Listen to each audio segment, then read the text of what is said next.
Howdy, average gamers, and welcome. My name is Bleedheart, and today we'll be playing the indie RTS 0 AD. Now, before we start, a few things about this game. For those of you familiar with Age of Empires, you'll find this game to be shockingly similar to that game. In my personal opinion, it is a very, very close game to that. Its mechanics run essentially almost the same, but there are very few key differences that make this game an evolution from that kind of RTS. So, let's get started and I can show you exactly what I mean. Right here is a scenarios and random maps menu. It allows you to pick the different kinds of maps, much like the Age of Empires did in its free play mode.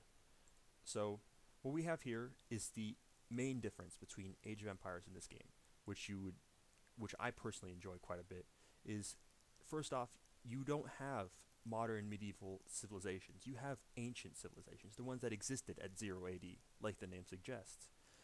What we have here is the Athenians, Carthagins, Celts, Iberians, Macedonians, Persians, Romans, Spartans, and then there's going to be a whole ton more when this game updates.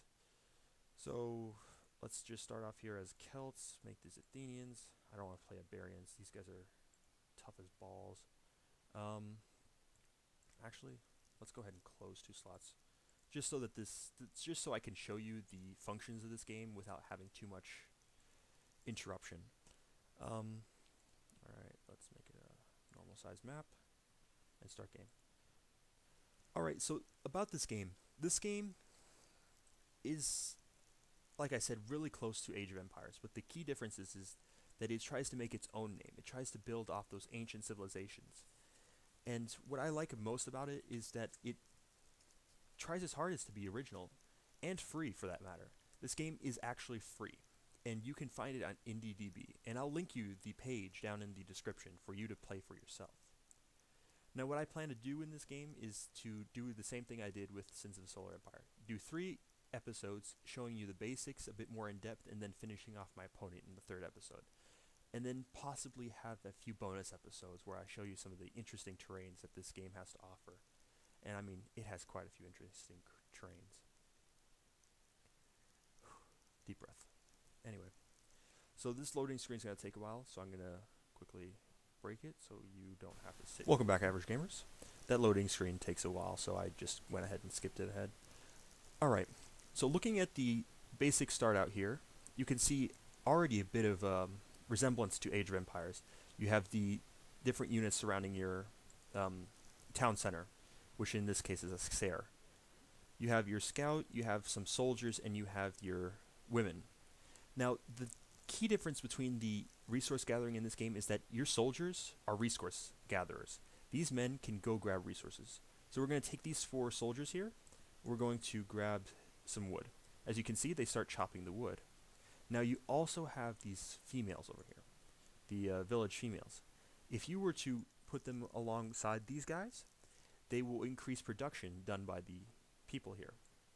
Now, let me just grab these stockpiles of wood right here. I'll take a few seconds. Now, just looking at the island itself, you can already see the beautiful terrain that the game engine does for the game. It's completely 3D. There is no 2D involved, really, except for maybe the grasses, but that is commonality between a lot of games. A lot of RTSs anyway. So, what we're going to start off here with is the farmstead. Just get us some food resource production, which reminds me.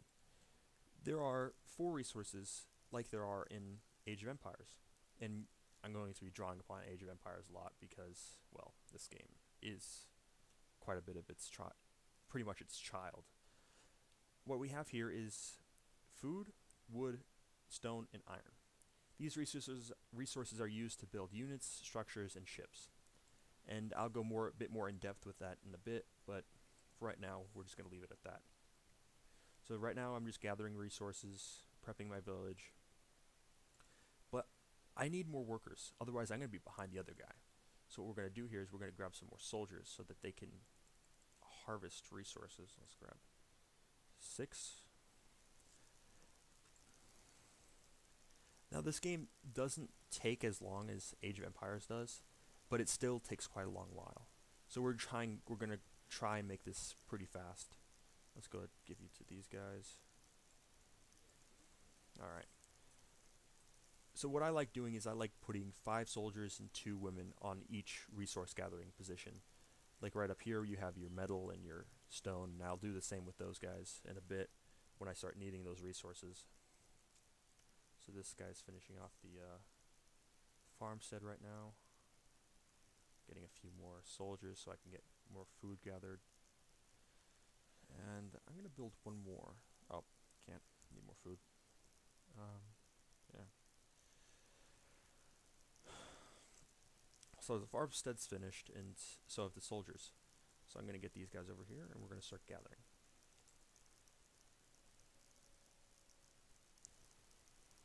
Yeah, I'm completely out of food right now. So we're going to let these guys collect a bit more.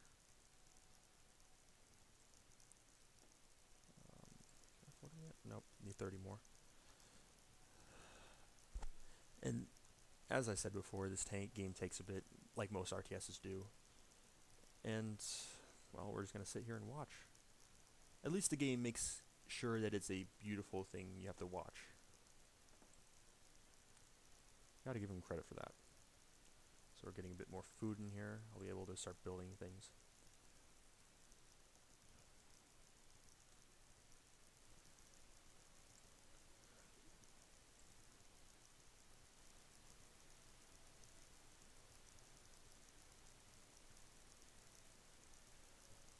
Which one of you is gonna be? Which one of you is gonna be? Come on. Yes! One more. So now we get a soldier. Now I'll show you the building aspects of this game. Now it's not quite the same, just such as the same as resource gathering. It's not quite the same. Soldiers here are able to build all the structures. So are the village females. The only exceptions are cavalry and heroes, I believe.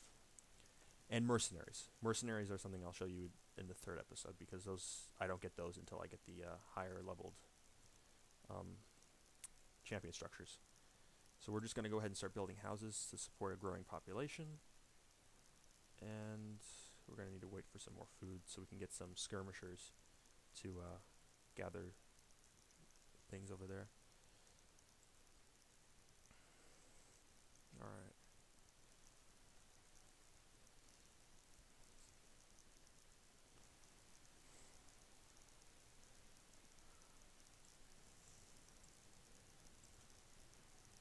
Let me see if I can speed this up. Nope, I can't speed it up. So this, like I said, it takes a while. But so this game is in its 10th version. They recently released technologies and walls. And this game tends to update pretty quickly, and as I said before, it's free, so you can get all the updates and the game itself for free, which is pretty nice. And they say it'll always be free, but I'm not entirely sure about that, because, I mean, games like this, and especially as nice as this game is, are going to be a bit of a money sink. So, let's get a few of these guys. Okay, I can only get 3. For right now, anyway. Yeah. So I recommend you guys go out and try this game. Even if you don't watch my tutorial on it, just go out and try it. Give these guys all your support. They are doing an amazing job. And it's starting to lag, which is unfortunate. Because the one problem I have with this game is it's a bit of its optimization. It starts lagging. And I have a really good computer, so I'm kind of upset about that. Not entirely, because I understand it's still an alpha, like I said before, so there has to be a little understanding with that. Okay, so I'm going to take these guys, I'm going to go over here, and I'm going to build a resource gathering structure. This allows you to gather wood and stone and metal. And since they're getting to work on that, and I got another guy over here, I'm going to actually end it with that. In next episode, I'll go a bit more in depth. We're going to go ahead and I'll show off some of the technologies and the upgrades that I can get. And, well, I'll see you then. This is Bleedheart sounding out. I salute you.